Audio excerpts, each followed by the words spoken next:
लेकर आए कि घर पर आप सरल पूजा विधि की आप किस तरीके से घर पर भी आराम से आप श्राद्ध कर सकते हैं।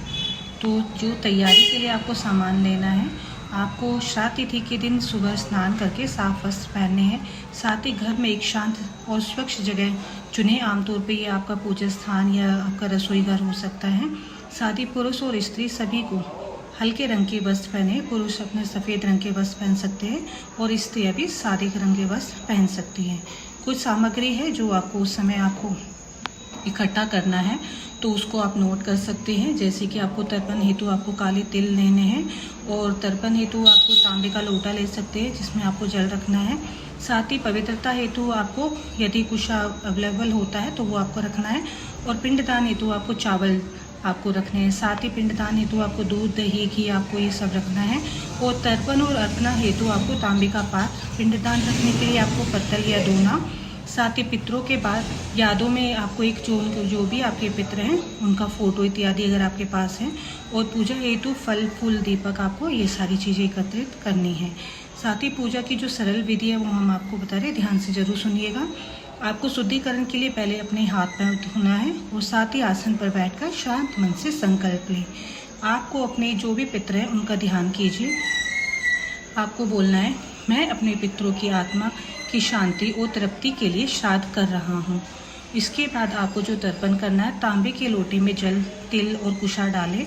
दक्षिण दिशा की ओर मुँह करके 3 बार आपको निम्न मंत्र बोलते हुए जल अर्पित करना है, जिसमें आप बोलेंगे ओम पितृभ्यो नमः, ओम कुल देवताभ्यो नमः। हर मंत्र के बाद थोड़ा जल आपको अर्पण करना है। उसके बाद पिंडदान हेतु चावल, दूध, तिल, दही, शहद, घी मिलाकर आपको 3 गोल पिंड आपको बना लेना है। जैसे गोलियां बनाते हैं इस आकार में आपको बनाना है और उन्हें पत्तल में रखें और आपको इन मंत्रों के साथ ये चीज़ें अर्पित करनी है। इंद्र पिंड पितृभ्य स्वधा नमः, तीनों पिंडों को अर्पित करें। आप चाहे तो गाय, कुत्ता, कौवा को भी अर्पण कर सकते हैं और चाहते तो आप बाहर जाकर भी इनको रख सकते हैं। अब जो भी आपके पास अन्नदान है, भोजन है, उसको अर्पण करें।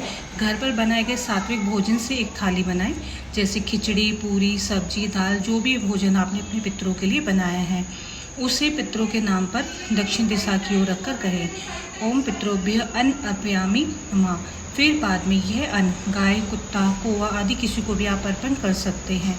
फिर उसके बाद धूप दीप देकर आप प्रार्थना कर सकते हैं पितरों से अपने घर की शांति के लिए और उनकी आत्मा की शांति के लिए भी। और जो भी जाने में गलती हुई है उसके लिए भी क्षमा याचना करें।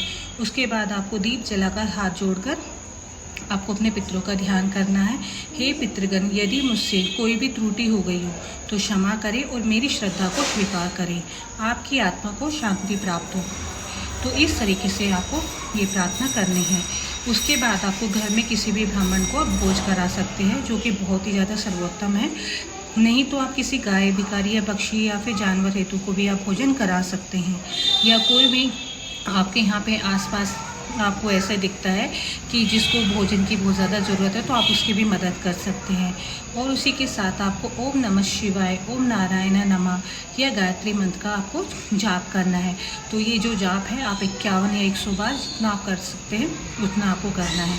साथ ही ध्यान रखें इस समय आपको और ये बिल्कुल ध्यान रखें कि इस दिन आपको नॉनवेज, शराब और गाली गलौज बिल्कुल नहीं करनी है। और टीवी, मोबाइल भी अगर अवॉइड कर सकते हो तो कीजिए, क्योंकि उस दिन आप समझ सकते हो क्योंकि टीवी और मोबाइल में कुछ ना कुछ ऐसी चीज़ें जो आपको नहीं देखनी चाहिए।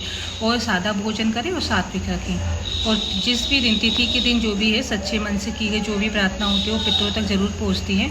और जब कभी भी कोई भी तिथि होती है आपके पितरों की, तो उसको आप घर पर आराम से आप कर सकते हैं। तो ये कुछ उपाय जो हमने आपको बताए, घर की बहुत ही सरल पूजा विधि है जो आप कर सकते हैं। बाकी अगर आप अपने अनुसार जैसे करते हैं, आपके आसपास कोई भी ऐसे पंडित या पुजारी है, अगर आपको लगता है तो आप उनसे भी संपर्क करके अपने घर पे आप पूजा करा सकते हैं, जिससे आपके पितरों को शांति मिले और उनको भी मुक्ति मिल पाए और आपका जीवन भी अच्छा रहे और उनका आशीर्वाद सदा बना रहे। तो जय माता दी।